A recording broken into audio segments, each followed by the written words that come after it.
Welcome to the course Mental Health and Well-being. Myself Dr. Anish, clinical psychologist. In this particular module, as we discussed earlier, the topic is advanced emotional skills and boundaries. And particularly in this lecture, we try to listen how to manage the conflict with emotional intelligence. We know that in day-to-day life, we all are having different varieties of conflict in our day-to-day life, and sometimes we are able to manage it. Certain situations we struggle with the conflict. There are lot of difficulties, problem we are lacking sometimes the skills to manage that problems. So, here we try to understand in what ways we can manage the conflict. So, what exactly causing emotional conflicts? There are different ways in which we can understand what can be the causes of emotional conflict.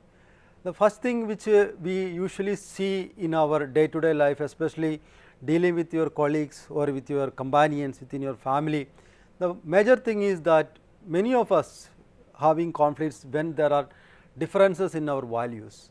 Suppose a person is not able to understand my perspectives or my ideologies, then there comes some kind of arguments, and we know that even that arguments go beyond the threshold level, both the parties are not able to manage, understand, and there arises fundamental differences in values and also in expectations, and this can contribute some kind of needs or acceptance from the others. So, we try to understand what are the core values where we struggle with the conflict. Then second thing can be emotional triggers. As you know that when there comes conflict, we will have a variety of emotions within us. Most commonly we feel a kind of fear. The second thing can be insecurity. Again there is a past experiences that can significantly contribute to conflict. These triggers can elicit strong emotional reactions that intensify disagreements and make them harder to resolve. Then the third thing can be communication breakdown. There are some situations in which you feel that misunderstandings play a crucial role in causing conflicts. Misinterpretations or some kind of lack of clarity or poor communication. Most of the times when these conflicts are being resolved, discussions will be occurring. During that discussions, the outcome or the learning from the conflict, most of the people will communicate that we were lacking that communication skill. There was no proper communication, and this play a crucial role in causing conflict. And again misinterpretation, sometimes lack of clarity in communication or a poor communication channels. If there are hierarchies or between the community, there will be appropriate channels of communication is lacking, then it can cause disagreements unnecessarily, which can trigger conflict in the most of the situations. So, try to understand that good communication is a major or essential for conflict resolution. So, what we are trying to tell is role of emotions in a conflict is very important. There are, for example, major emotions like anger and frustrations. Suppose when you are communicating or when there are incidents where your expectations are not met properly, there comes some kind of anger outburst. When anger is the primary emotions which you feel that I need to express it in an outbursting way, both verbal or a physical, so that can cause misinterpretations, that will make some kind of relationship break up. So, try to understand anger, frustration or resentment often fuel disputes, clouding judgment and hindering effective resolution. Second thing can be suppression and versus expression.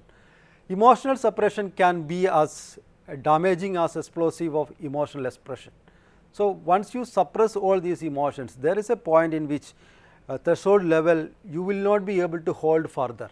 That can cause an emotional outburst. You will be outbursting, expressing in a very rude manner or in a very maladaptive way in which people cannot be able to accept it as a normal or a convenient conversation. Then finding a healthy balance in emotional expression is essential in managing conflict. And the third thing can be again recognizing emotions. What emotions make me feel this kind of anger or rage? That is very important. Recognizing emotions before they escalate into conflict is a crucial proactive management. We know that even between the countries, if there is a war, they try to sort it out some kind of ways to de-escalate that conflict.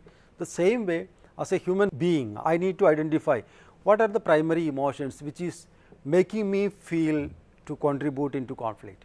Again, developing self-awareness and identifying emotional triggers can help individuals address issues calmly and prevent conflict from intensifying.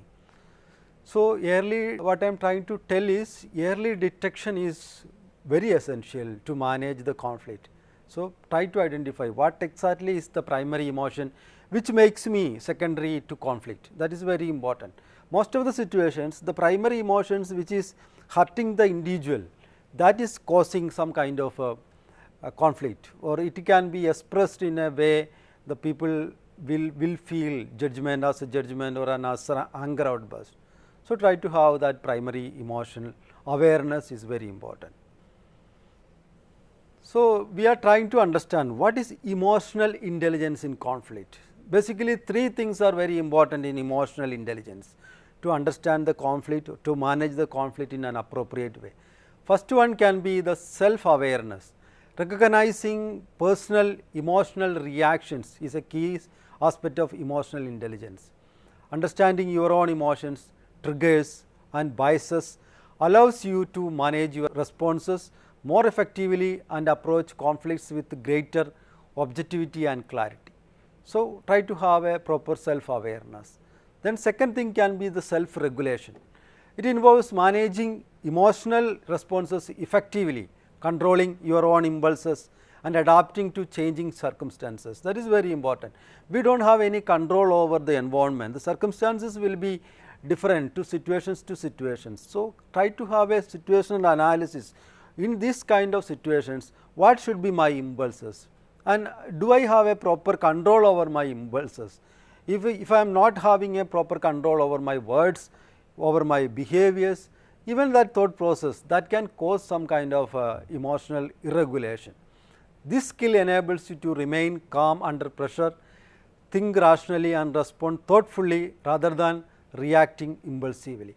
And the final or the third thing in the emotional intelligence can be empathy. How you want to be empathy towards yourself, empathetic towards others. Empathy is the ability, it is again a skill to understand and share the emotions of others. By putting yourself in someone's shoes, you can gain insight into their perspective, build rapport and find mutually agreeable solutions that address everyone's needs and concerns. So, we try to explore what is the causes of emotional conflict or what ways that is triggering. So, here we will try to see what are the guidelines to difficult conversations. To reduce that conflict, first thing is to remember right time and right place, that is very important. Choose the right time and place to initiate a difficult conversation. Suppose you are working in a company where you feel that some kind of emotional conflict or a kind of conversation difficulties with some of your colleagues. During that situations, you try to identify which is the proper time or the place to communicate. Suppose there is a meeting is going on, you have a properly some kind of valid reason for a disargument, and if you are shouting at the person in between within that particular group, that can cause some kind of emotional trigger in that particular person, one who is having conflict. So, try to find it out whether there is a personal space where we can explore, we can go deep into a personal conversation and try to have a proper understanding. So, trying to find out instead of that particular meeting whether it is possible even in a settings of a your institute or in your organization where can be the privacy is maintained. So, both the parties can feel comfortable. Try to identify such conditions, and timing is also very important. Timing is everything, remember that is very important. Even in the conflict situations, the same tone or the same words which you are using for a sentences can cause some kind of emotional damage to the other party. So, correcting a person or convincing a proper valid subjective reality to the opposite team is very important based on the time which you prefer to manage this conflict. That is very important to remember throughout our life. This is a basic life skill as we practice in our day to day life, managing conflict, as you know that. In problem solving skill, this is very important matter to consider: place and time, where you are communicating, in what way you are communicating, and how much space or how much privacy, confidentiality you can both feel comfortable. That is very relevant in this approach. And the second thing can be using I statements. In the previous lectures, we have explored more how to communicate properly in an assertive way using I statements. Instead of saying like, I feel, you use that kind of words, I understanding, according to my understanding or what I experience. You can use that kind of I statements instead of blaming the other party. Sometimes people always say that you always do like this, you are not able to understand properly, you always resentful. Instead of using you can add I. Nobody has the right to tell me that I should feel like this, I should think like this. So, using that word I in every conversation will be diluting our conversation skill, or it will be reducing our conflict situations.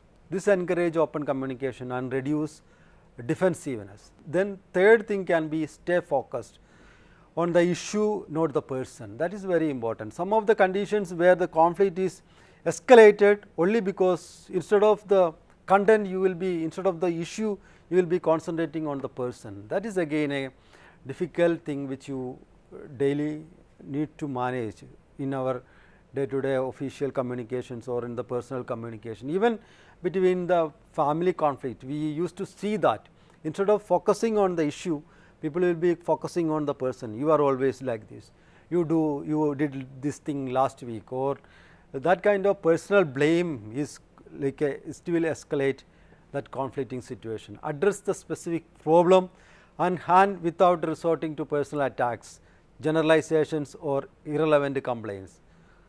Concentrate on finding constructive solutions together. And this is for your reference. You can read that case study in the slide, workplace disagreement. This is a scenario where a workplace disagreement between colleagues, two team members have conflicting ideas about a project's direction, leading to tension and strained communication. This requires careful navigation to ensure team harmony. So, here we are trying to identifying in the next thing, identifying emotions. Mainly frustration is there, you will be able to see feeling of undervalued in that particular scenario, or a fear of failure, and recognizing all these emotions in oneself and others is crucial for addressing the root causes of the disagreement. So, some of the strategies to resolve: one is active listening or empathy, collaborative problem solving, open dialogue, mutual respect and willingness to compromise. And these are the things which we deal with the problem solving in this particular module. In this particular topic, we are having a separate topic about problem solving, how we will be identifying a problem, how we will be defining a problem, what are the ways in which to identifying alternative solutions. Then according to the alternative solution, which is the best way to act on these particular solutions, and whether these solutions having a proper effect, you will be taking a feedback, again going back, and there are a lot of ways in which you can manage this problem solving skills. And again in conflict resolution, one of the major thing which we discussed earlier, and here also it is very important, setting boundaries. Like as we said, communicate clearly, that is very important. Which of the situations where you feel discomfort, communicate clearly to the colleagues, communicate clearly to the friends, communicate clearly within the family background. Be assertive, as we discussed. Sometimes you need to say yes, sometimes you are supposed to confirm that is no, and this yes or no sometimes can lead to some kind of a solution of the problem other than creating a problem. That is very important in our day to day life. And enforce consequences, that is also very important. Communicate your limits respectfully, but firmly to ensure they are understood and honored. So, here we are understanding how we can transform this conflict into opportunities. Most of the people will think that if there is some conflict, it is an end of the things. I cannot work further in this particular company. I cannot communicate with this type of group of people. I do not want this kind of communication, or I do not want this type of people or friends within me, or within the family settings. I feel that, oh, for this person is always conflict. I do not want to live with him. So, it is better to go for a separation or a divorce. So, this kind of understanding is maladaptive. Try to understand that every conflict is leading into opportunities. That is very relevant to remember. So, whenever there is a conflict, there is a stress, that will give you some kind of innate within yourself, some kind of skills to manage that conflict. That is, every person is having that capacity to resolve that conflict, capacity to solve that problems. So, it does not have to be destructive force, remember that, and how to shift your perspective on conflict into a transforming into an opportunity for growth and stronger relationship. There are some practical techniques for constructive communication and active listening, empowering you to navigate disagreements with confidence and understanding. So, from shifting perspective, first thing is to strengthen the relationship. When conflict is handled appropriately, constructively, that can actually strengthen relationship by encouraging deeper understanding and improved communication between individuals. And it also have an enhanced skills.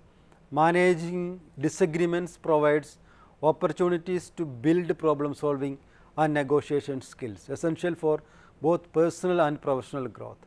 And also try to identify positive change. Accepting conflict as a catalyst allows for positive change and innovation, fostering an environment where different perspectives are valued and heard. Some of the examples can be a debate over religious beliefs in a humanities elective becomes an opportunity to explore more worldviews respectfully. Other thing can be from winning to solving. A student leader mediates interclub rivalry by prioritizing the campus collective experience. And from avoiding to embracing, instead of ghosting roommates after a clash, have a check-in chat after cooling down. So, how to reframe conflict very positively is very important. From fight to discussion. Instead of viewing conflict as a fight, reframe it as a discussion for clarity. Most of us are having a tendency that when there are anxiety situations, for example, I am having a threat in front of me, I will not be able to manage. So, I feel that I need to escape or I need to flight. Instead of flight, try to have a situations or a discussion situation where you will get a more clarity. Instead of flying, I am having a fighting situations where I am having a proper discussion to get a proper clarity about a particular thing. That discussion will give a different perspective, because should not be that much of arrogant believing in your own perspectives. Whatever I am communicating is real and it is the only thing which is true and valid. So, that kind of conceptual framework will not contribute anything constructively in any discussions. So, try to accept that reality that other party is also having a different perspective or a different framework, different approach, that will create some kind of framework to positivity. So, as we discuss what is from winning to solving, that is also very, I must win, that mindset should be shifted into we must find a solution together, that is very important. Instead of I must win, everyone should respect my perspective. So, instead of that, particularly on the issue that we must find a solution together, that is very important. And third thing can be avoiding or avoiding to embracing. Rather than avoiding conflict, embrace it as a chance to learn and grow, fostering a proactive approach to problem solving. Most of us, whenever we were having some struggles or some risk, when you are breaking that comfort zone, you throughout your past life experiences, each one of you might be experiencing that there has some kind of development, progress and a kind of skill development might have been occurred. In the history of the world itself, we can see after the World War II, there were a lot of conflicts, there were a lot of negatives, but at the same time that has contributed a lot of development, especially in the medical field or in the most of this technical world. And this is very important cornerstone of conflict resolution, active listening.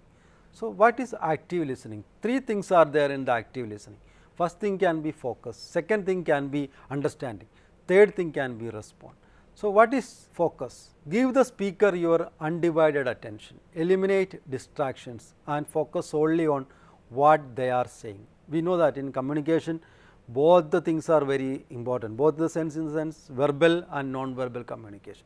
Focusing on the speaker, as you know that whenever you are having a focus means you should have a proper listening capacity.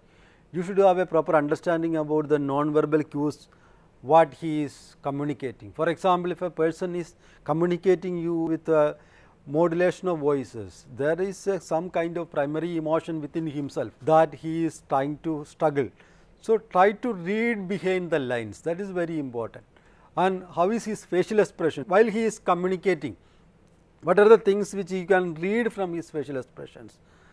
And the speed, the flow, and again the pressure of speech and the language, the words which he uses in the particular sentences, all these contribute into some kind of communication skill, non-verbal skill, and again all these includes focus. That is very important to remember. And third, as you know that our communication or focus is different to different people. Like for example, when you are communicating with your boss, the way in which you are communicating, your words you are articulating into sentence is different. And when you are communicating with your family, that words you are communicating with your family members is different.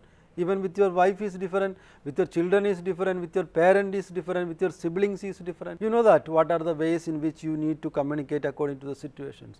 So, focus, that is why I am again emphasizing on the focus. Then second is to understand, strive to grasp not only the words being spoken, but also the underlying emotions and the perspectives. The third thing can be respond, provide thoughtful feedback that demonstrates your understanding and encourage further dialogue, show empathy, that is very important. And this is a like again a kind of a explanation about the previous slide, active listening defined as a full focus, again understanding, thoughtful response. Along with that, one of the major content here we need to go into deep is non-judgmental. Avoid interrupting, judging or formulating your response before the speaker has finished. Most of these conflict resolution situations, the opposite party always projecting or introspecting the things that I was started to speak this, then you blocked me, you started shout, you started to like pour more of the sentences, words as your own thought perspectives. I was not intending, I was not completing that thing.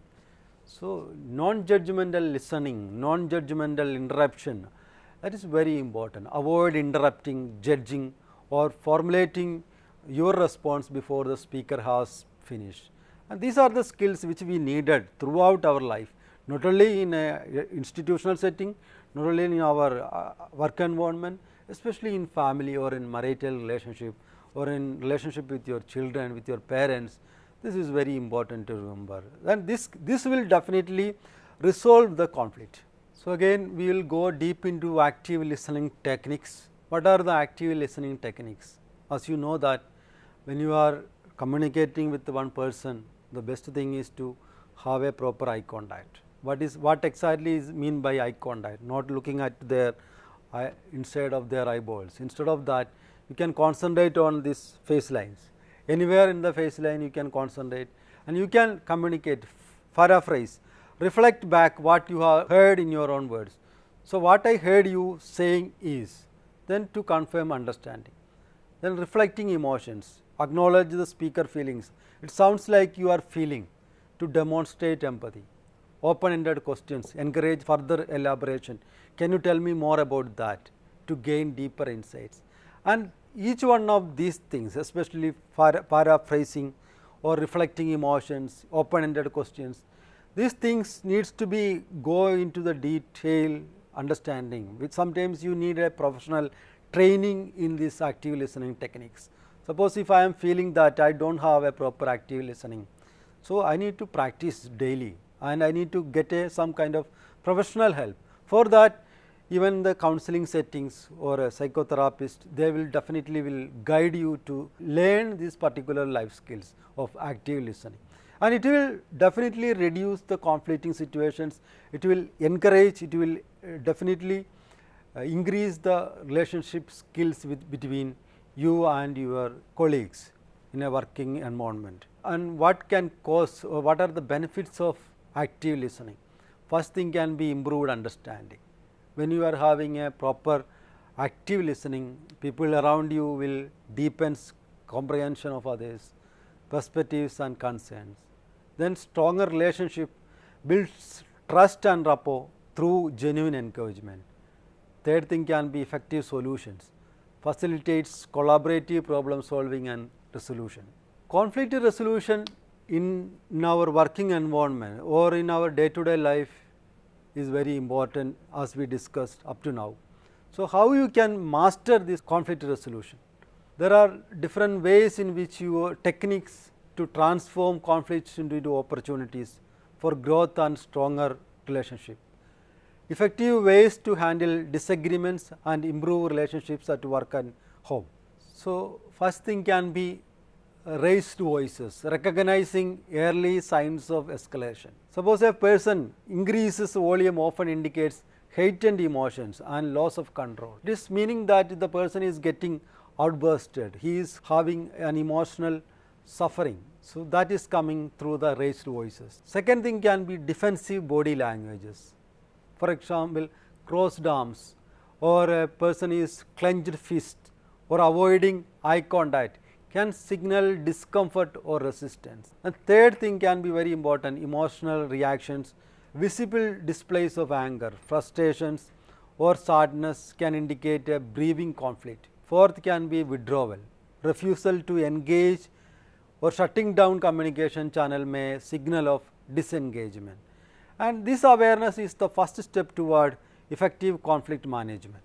So, here we will try to explore more on techniques to de-escalate tense situations. De-escalation is about to reducing tension and creating a safer environment for communication, especially staying calm. How can I maintain a composed demeanor as your emotional state can influence the situation? Acknowledge emotions. Second thing can be validate feelings without judgment. This shows empathy and understanding. Regulate your tone can be the third thing. Speak in a measured, respectful tone to avoid escalating tensions. Match the volume of the other person, that is very important. Whenever communicating, one to one communication is there, if the other party is speaking in a tone, you need to maintain, you need to match that tone with the other person, then only there comes some kind of matching occurs, communication. Then take a break if necessary. Suggest a pause to allow emotions to cool down before resuming the conversation. There are lot of techniques, behavioral techniques which we use to take a break during these conflicting situations. For example, time break can be the one thing. Suppose a heated argument is going on, conflicting situation is there. So, such is a kind of situations you can concentrate on a system where we call a timeout. As you know, even in every sports games, for example, in football or in basketball, when a opposite team is performing well or the particular team is not performing well, the coach will call a timeout. The timeout may be for 1 minute. Why that timeout? That timeout will give some kind of support, some kind of relaxation and a kind of insight to the players that we are not performing well. The other party is doing more shoots. We need to control, we need to do a proper checking. So, accordingly after 1 minute of this timeout, the parties will start again perform well. The same way, whenever you are having this conflict, you need to have a timeout. For example, between the couple there is a heated argument, both the wife and husband they are like together they take a decision that for 1 hour we are having a timeout. That means we are not talking, talking about this particular subject, but we will continue our dialogues for different things. Suppose we are having a conflict on financial management. So, the argument is going into a deeper heated argument. We are not losing out of control to manage this situation. So, we as a couple we took a decision that time out for 2 days. For 2 days about the finance we will not speak anything, but at the same time you can talk about the rest of the things, common topics where both the parties are having an interest. So, try to identify, understand, taking a break in this conflict resolution is very important to manage, de-escalate tense situations.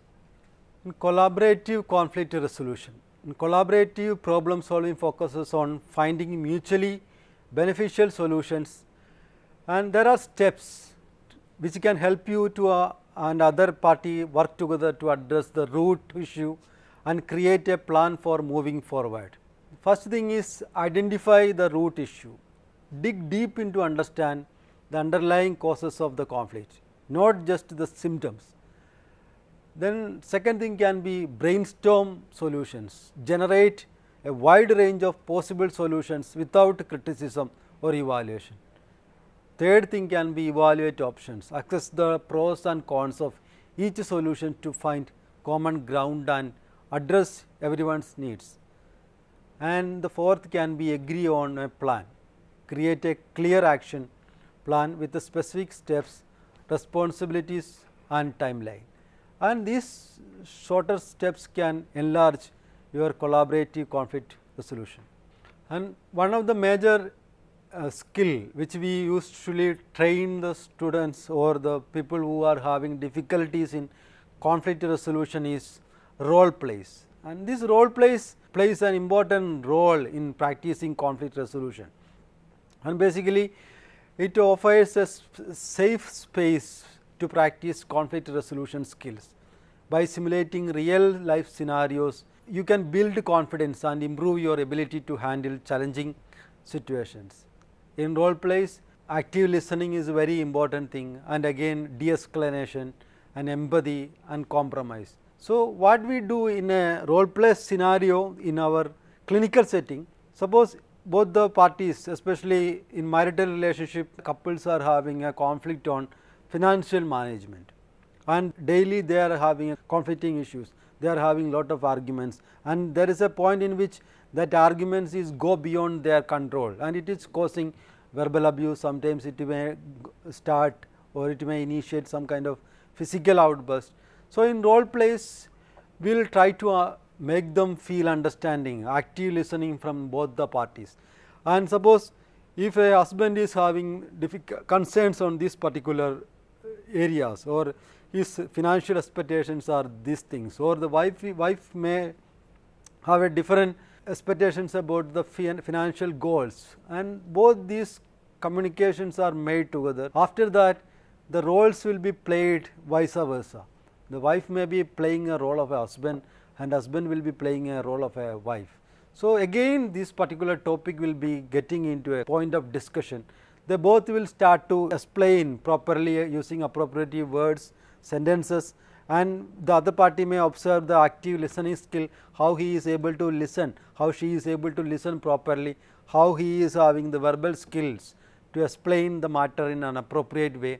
Along with that, whether it is escalating the conflict or de-escalating, de-escalation in the sense techniques to reduce tension and create more conducive environment, especially for communication, and also we encourage the empathy, how the other party is experiencing, how the other party is trying to explore, what are the major or main intention of the other party while he is communicating this topic. So, try to understand different perspectives in an appropriate safe space through role play is one of the major tool which we use to practice conflict resolution in our clinical setting. As we discussed, conflict as an opportunity for growth, how it is possible within for these different scenarios, identifying the conflict, that is very important. In the sense, it will give you an insight, try to elaborate that conflict in a sentences, that is again a open communication. Suppose for example, if I am asking you define the conflict, whether will you be able to define or open communication in the sense within 5 sentences how you explain this particular identified conflict. The way in which you are explaining in 5 sentences of this particular conflict will be different from the partner. She may be explaining this particular conflict in different 5 sentences. So, both these concepts will give you a crystal clarity about the real life situations. The same thing can be adapted to the organization where a particular conflict is there. So, that is why immediate meeting is called, and within that gathering there should be a proper understanding from each person's perspectives. Everyone needs to get a space to define the problem, especially within 3 sentences, 4 sentences, 5 sentences. So, that will give a crystal clarity, a proper generic understanding about the problem in a deeper way, and implement. What are the, as we discussed, what are the best solution out of this suggested thing? Take it one and implement it accordingly, act and take a feedback after that. That is very important. Getting a feedback, you will came to know what are the strength of this decision or what are the weaknesses of that decision. So, the same way you can improve the conflicting situations or the opportunity to growth. And emotional intelligence, basically the cornerstone of resolution. As we discussed, emotional intelligence includes self awareness, and again empathy is another thing. Third thing can be relationship management. So, emotional, whether am I having a proper emotional intelligence, whether I am able to manage my own emotions and understand those of others, that is very important. And this can be the final slide, and it is your challenge. For this week, conflict resolution is a valuable skill that enhances both personal and professional relationship.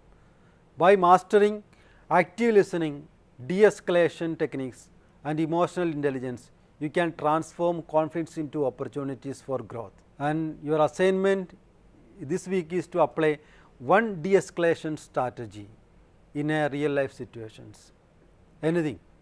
Effective conflict resolution is not about avoiding disagreements. It is about managing them constructively to build stronger connections and foster a more harmonious environment. And these are the one of the best books which is available about emotional intelligence, why it can matter more than IQ. One is a Goldman D in 1995 publication, then Lazarus, one is Emotion and Adaptation published by Oxford, and you can go to these books and we will get a more clarity about what is emotional intelligence and how it can contribute to resolving conflict. Thanks for listening this particular topic.